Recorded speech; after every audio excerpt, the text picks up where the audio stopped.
Okay,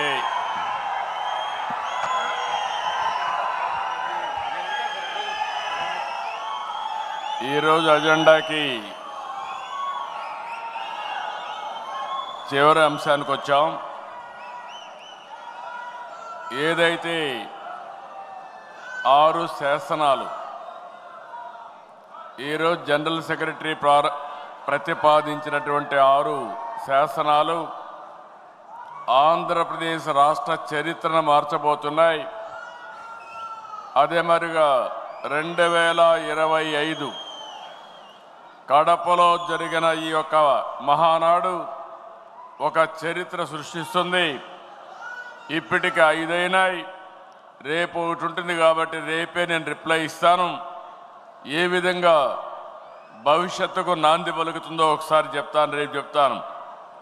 ఇప్పుడు నేను మీ దగ్గరకు వచ్చింది, నేను ఎప్పుడు కూడా మనందరిలో కూడా ట్రాన్స్పరెన్సీ ఉండాలి, అందరికీ అన్ని విషయాలు తెలియాలనే ఉద్దేశంతోనే నేను ఎప్పుడూ కార్యక్రమాలు చేస్తూ వచ్చాను.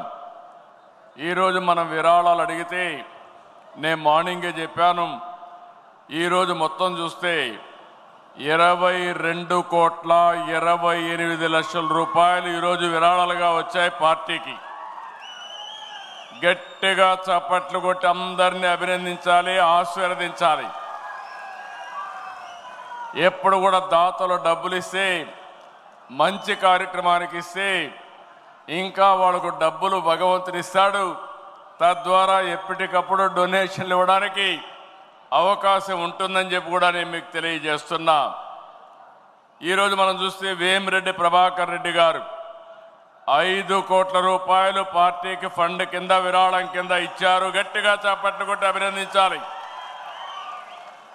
పి నారాయణ గారు 1 కోటి, టీజీ భరత్ గారు 1 కోటి, సానా సతీష్ 1 కోటి 16 లక్షలు, రాజగోపాల్ ఎస్ఆర్సి ఇన్ఫ్రాస్ట్రక్చర్ 50 లక్షలు, లక్ష్మీ వెంకటేశ్వర మెటల్ ఇండస్ట్రీస్ 50 లక్షలు, దామర్లచల జనార్దన్ 25 లక్షలు, వేమన సతీష్ 25 లక్షలు, ఆదిరెడ్డి శ్రీనివాస్ 15 లక్షలు, పులివర్తి నాని 10,116,000, దినేష్ రెడ్డి పోలం రెడ్డి 10 లక్షలు, వేగేశ నరేంద్ర వర్మ 10 లక్షలు, గోవిందరావు 10 లక్షలు, డేగల ప్రభాకర్ రావు 10 లక్షలు, ఆలపాటి రాజేంద్ర ప్రసాద్ 10 లక్షలు, బాజీ చౌదరి 5 లక్షలు, గద్దె రామ్మోహన్ రావు 2 లక్షలు, గద్దె అనురాధ 2 లక్షలు, యనమల దివ్య 1 లక్ష, కంది చంద్రశేఖరరావు 5,01,116, గోవర్ధన్ రెడ్డి 5 లక్షలు, జి కోటేశ్వరరావు 1,01,116, ఎం రాజశేఖర్ 1 లక్ష, రవీంద్ర కొల్లు 25 లక్షలు. వీళ్ళు కాకుండా ఇంకా చూస్తే గొట్టిపాటి రవికుమార్ 1 కోటి, భాష్యం రామకృష్ణ 1 కోటి, అరిసిమిల్లి రాధాకృష్ణ 13 లక్షలు, పయ్యావల కేశవ్ 1 కోటి రూపాయలు, శ్రీనివాస్ చిన్ని 25 లక్షలు. వీళ్ళు కాకుండా ఇంకొక పక్కన బీసీ జనార్దన్ రెడ్డి 1 కోటి రూపాయలు, ఆనం రామనారాయణ రెడ్డి 1 కోటి రూపాయలు, పారసారథి 1 కోటి రూపాయలు, కొల్లు రవీంద్ర 1 crore, మాగుంట శ్రీనివాసరెడ్డి 1.5 కోట్లు, పయ్యావల కేశవ్ ముందే చెప్పాను, గంగా ప్రసాద్ 50 లక్షలు, కొండపల్లి శ్రీనివాస్ 40 లక్షలు, పుల్లారావు 25 లక్షలు, జీవి ఆంజనేయులు 25 లక్షలు, బొజ్జల సుధీర్ రెడ్డి 10 లక్షలు, గద్దె పద్మావతి 2 లక్షలు. వీళ్ళు కాకుండా నాగవంశీ సితారా ఎంటర్టైన్మెంట్స్ 25 లక్షలు. మొత్తం ఈరోజు చూస్తే ఇవన్నీ కలుపుకుంటే 22,22,53,00,000 రూపాయలు పార్టీకి విరాళం వచ్చింది. వీళ్ళందరినీ మనస్ఫూర్తిగా అభినందిస్తున్నా. నేను ఇంత మునిపే చెప్పాను, ఎవరైనా కానీ ఆన్లైన్లో ఇవ్వాలంటే మీరు ఆన్లైన్లో పే చేసే అవకాశం కూడా మీకుంది. ఈ పార్టీ రన్ చేయాల్సింది భవిష్యత్తులో ప్రతి ఒక్క కార్యకర్త వాళ్లకు శక్తి ఎంతుంటే అంతగానే వాళ్ళు డొనేట్ చేయగలిగితే పార్టీకి ఖర్చులు పెట్టుకుంటాం. మిగిలిన డబ్బులు పార్టీ కార్యకర్తల సంక్షేమానికి ఖర్చు పెడతాం తప్ప వేరే దానికి కాదని చెప్పి కూడా మరొకసారి విజ్ఞప్తి చేస్తున్నా. పార్టీలో ఎప్పటికప్పుడు ఇలాంటి డొనేషన్స్ కానీ ఇవన్నీ కూడా మనం ట్రాన్స్పరెంట్గా చేసుకోవాల్సిన అవసరం ఉంది. ఎవరైనా ఇవ్వాలనుకున్న వాళ్ళు Telugu Desam party account number 1809000001238 IFSC code number బార్బో జూబ్లీ హిల్స్. ఈ నెంబర్ మీకు అందరికీ పంపిస్తాం. మీరు నేరుగా 100 రూపాయలు కానీ 1000 రూపాయలు కానీ ఎంత మీకు తోస్తే మీకు ఎంత శక్తి ఉంటే అంతవరకు మీరు పార్టీకి కాంట్రిబ్యూట్ చేయాల్సిందిగా మిమ్మల్ని కోరుతున్నా. నేను ఈ రోజే కాదు అనేక సార్లు పార్టీ కార్యకర్తల దగ్గర నుంచి నాకు ఇప్పుడు కూడా జ్ఞాపకం ఉంటుంది. ఒకసారి ఇదే మరి విపత్తు వచ్చింది, జార్ఖండ్లో వచ్చింది. తెలుగు వాళ్ళందరూ అక్కడికి వెళ్ళారు, మనం అపోజిషన్లో ఉన్నాం. ఆ రోజు నేను పోతే వాళ్ళ కష్టాలు చూశాను. ప్రభుత్వం ఫెయిల్ అయింది, కానీ నేను ఒక సంకల్పం చేశాను. వాళ్ళ ట్రామా చూస్తే చాలా బాధపడిపోయారు. వాళ్ళని తక్షణమే డెహ్రాడూన్ నుంచి ఢిల్లీకి తీసుకొచ్చి ఢిల్లీ నుంచి హైదరాబాద్, విజయవాడ, విశాఖపట్నం, తిరుపతికి ప్రత్యేకమైన ఫ్లైట్లు పెట్టి నేరుగా కార్లు కూడా ఏర్పాటు చేసి వాళ్ళ ఇంటి దగ్గరికి చేర్చిన పార్టీ తెలుగుదేశం పార్టీ అని చెప్పి కూడా నేను మీకు తెలియజేస్తున్నా. ఆ రోజు లోకేష్ గారు ఒక మాట అన్నారు, పార్టీ అకౌంట్లో డబ్బులు లేవు ఏం చేద్దామన్నారు. నేను ఒకటే చెప్పా, డబ్బులు ఇచ్చే మనస్తత్వం ఉండే నా కార్యకర్తలు ఉన్నారు, మీరు అనౌన్స్ చేయండి డబ్బులు వస్తాయని చెప్పా. ఆటోమేటిక్గా డబ్బులు వచ్చాయి. మంచి మనసు ఉంటే డబ్బులు కాదు ముఖ్యం. ఆ విషయం మనం అందరం గుర్తుపెట్టుకోవాల్సిన అవసరం ఉంది. కర్నూలులో ఇదే మాదిరిగా కృష్ణా వరదలు వచ్చినప్పుడు ఆ రోజు ప్రభుత్వం ఫెయిల్ అయితే ఒకే రోజు 10 కోట్ల రూపాయలు ఖర్చు పెట్టి 1,00,000 మందికి సహాయం చేసిన పార్టీ తెలుగుదేశం పార్టీ అని చెప్పి కూడా నేను మీకు తెలియజేస్తున్నా. ఇలాంటి కార్యక్రమాలు చాలా చేశాం. అందుకని కార్యకర్తల సంక్షేమం విషయం రేపు నేను మాట్లాడతాను. ఈరోజు ఇంకో పక్కన చూస్తే ఈరోజు మనం మొత్తం కూడా స్పీచెస్ అన్నీ కూడా మీరు విన్నారు. నేను డీటెయిల్స్ రేపు మాట్లాడతాను. కానీ తెలుగుదేశం పార్టీ అంటే పెద్ద పెద్ద నాయకులు కాదు, అందరం కలిస్తేనే తెలుగుదేశం పార్టీ. గ్రామ స్థాయి నుంచి రాష్ట్ర స్థాయి వరకు ప్రతి ఒక్క నాయకుడికి భాగస్వామ్యం చేయాలనేది నా ఆలోచన అని చెప్పి కూడా నేను మీకు తెలియజేస్తున్నా. ఈరోజు మీరు చూశారు, కొంతమంది కొత్త వాళ్ళందరినీ మాట్లాడిచ్చాం, మండల పార్టీ అధ్యక్షులు మాట్లాడిచ్చాం, క్లస్టర్ ఇన్ఛార్జిని మాట్లాడిచ్చాం, అదే మరి యూనిట్ ఇన్ఛార్జిని మాట్లాడిచ్చాం, అనేక విధాలైన వ్యక్తులందరినీ మనం మాట్లాడిచ్చాం. ఇది మాట్లాడినప్పుడు నేను ఎప్పటికప్పుడు మీకు అందరికీ కూడా సమాచారం అడుగుతున్నాను.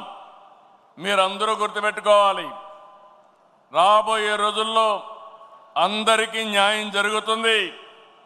ఎవరైతే సమర్థవంతంగా పనిచేస్తారో వాళ్లకు గుర్తింపు ఉంటుంది పార్టీలో అని చెప్పి నేను మీకు తెలియజేస్తున్నా. ఏ నాయకుడు కావచ్చు, ఎమ్మెల్యేలు కావచ్చు, ఎంపీలు కావచ్చు, మంత్రులు కావచ్చు, కార్పొరేషన్ చైర్మన్లు కావచ్చు, కడకు క్షేత్రస్థాయిలో ఉండే కేఎస్ఎస్ కావచ్చు, అందరి యొక్క పర్ఫార్మెన్స్ మనం అనలైజ్ చేసుకుని తద్వారానే మీకు గుర్తింపు ఇస్తున్నాం.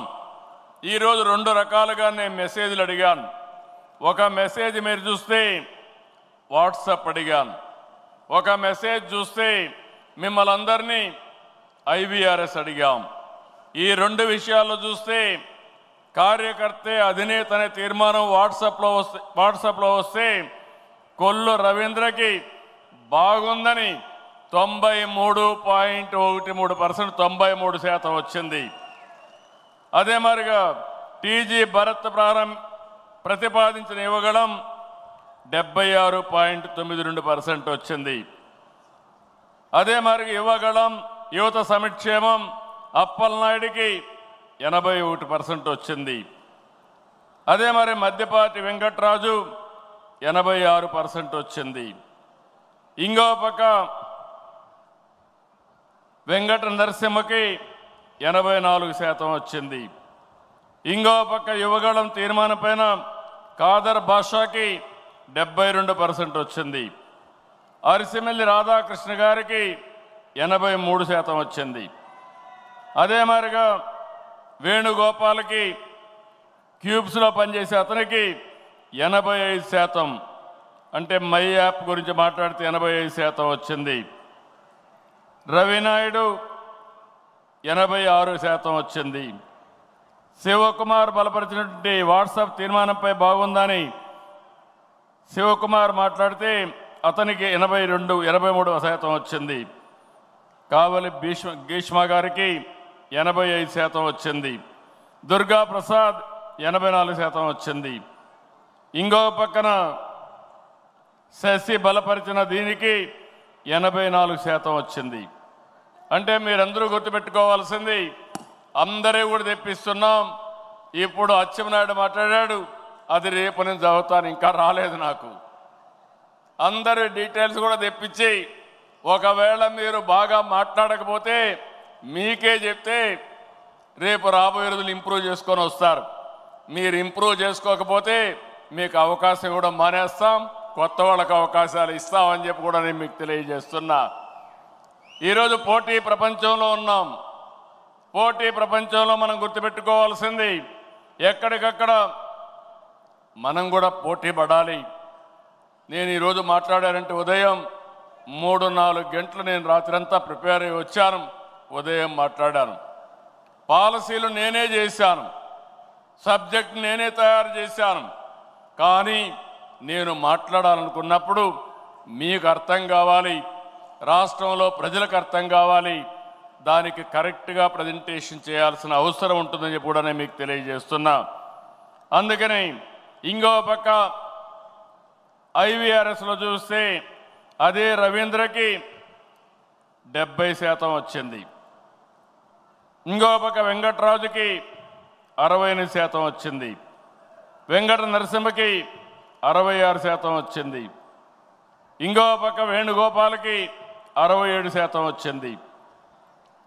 రవినాయుడికి 69% వచ్చింది. ఈశ్వర్ రెడ్డికి 65% వచ్చింది. దుర్గా ప్రసాద్కి 65% వచ్చింది. నేను ఎందుకు చెప్తున్నానంటే మీ అందరికీ ఒక అవకాశం ఇస్తున్నాం, కొత్త కొత్త వ్యక్తుల్ని మాట్లాడిస్తున్నాం. క్షేత్రస్థాయిలో బాగా పనిచేసిన వ్యక్తుల్ని మా దగ్గరుండే రికార్డ్స్ ఆధారంగా వాళ్ళందరినీ ఎంపిక చేశాం. అదే సమయంలో ఇచ్చిన అవకాశాన్ని మీరు సద్వినియోగం చేసుకోవాలి, మీరు కూడా ప్రిపేర్ కావాలి. నేను ఒకటే ఆలోచిస్తున్నా, ఈరోజు మీ ఉత్సాహం చూశాను, నా జీవితంలో ఎప్పుడూ చూడని ఉత్సాహం ఈరోజు కడప మహానాడులో చూశాను. బ్రహ్మాండంగా స్ఫూర్తినిచ్చారు. ఎనర్జీ అయితే చాలా ఎక్కువగా ఉంది. కానీ ఒక్క విషయం మీరు గుర్తుపెట్టుకోవాలి, తెల్లవారితో వచ్చిన వాళ్ళు ఇదే పనిగా వచ్చాం, రాష్ట్రం నలుమూలల నుంచి వచ్చాం. సాయంత్రం వరకు కూర్చునే ఓపిక ఉండాలి. నేను కూడా ఇంత మునుపు మారిగా రాత్రి 10 గంటల వరకు మీటింగులు పెట్టడం లేదు. టైం అంటే టైమే. ఒక్క నిమిషం కానీ ఎవరన్నా డీవియేట్ అయితే బెల్ కొట్టడం, అప్పటి కూడా వదిలిపెట్టకపోతే మైక్ కట్ చేయడం కూడా జరుగుతుందని చెప్పి కూడా నేను మీకు తెలియజేస్తున్నా. రేపు కూడా అదే చేద్దాం, ఎల్లుండి కూడా అదే చేద్దాం. కానీ మిమ్మల్ని ఒకటే కోరుతున్నా, ఆ టైంలో మీరందరూ ఉండడం, ఫుల్ అటెండెన్స్ ఉండడం. మీరు బాధ్యత కలిగిన నాయకులు. నా మనసులో ఏముందో మీకు అర్థం కావాలి, మీ ఆలోచన విధానాన్ని నేను అర్థం చేసుకోవాలి. అవి జరగాలంటే నిరంతరం మీకు పార్టీకి ఎప్పటికప్పుడు డైలాగ్ ఉండాల్సిన అవసరం ఉంది, చర్చలు జరగాల్సిన అవసరం ఉందని చెప్పి కూడా నేను మీకు తెలియజేస్తున్నా. దీనికంటే ఈరోజు నేను ఎక్కువగా మాట్లాడను, ముందే చెప్పాను నేను తగ్గిస్తానని. కాబట్టి మనం 6 గంటలకి అనుకున్నాం, 6:20 అయింది.